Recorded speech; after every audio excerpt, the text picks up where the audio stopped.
চেষ্টা না করে বিগত জালিম স্বৈর শাসক এই দেশকে কারাগারে পরিণত করেছিল।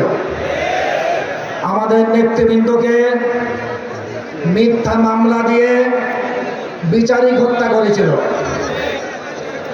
আমরা জানি আমাদের লক্ষ লক্ষ জনশক্তিকে মিথ্যা মামলা দিয়ে হয়রানি করেছিল, জেলে আবদ্ধ করেছিল। আমাদের কথা বলার অধিকার ছিল না, দেশটা অন্ধকারে পরিণত করা হয়েছিল।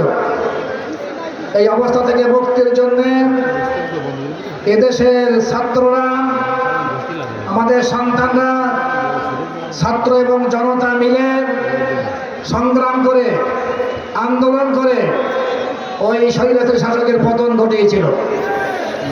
আজকে তারা যে চেষ্টা না করত, তারা আমাদের এই অবস্থার পরিবর্তন সহজে ঘটত না।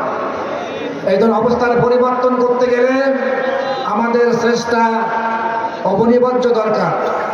সম্মানিত দায়িত্বশীল দিনে ভাইরা, আমরা জানি এদেশ, আমরা দেশের নেতৃত্বের পরিবর্তন দেখেছি।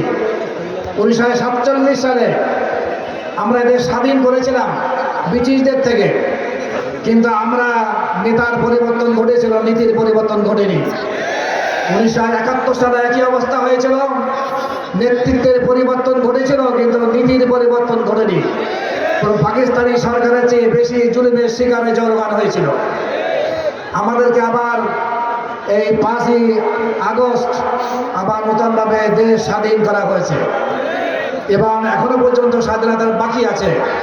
সেটা হলে যতদিন পর্যন্ত মানুষ স্বেচ্ছায় স্বাধীনভাবে আল্লাহর হুকুমকে, বিধানকে পালন না করতে পারবে, ওই অবস্থার সৃষ্টি না করা যাবে, ততদিন পর্যন্ত আমরা বিরত হব না।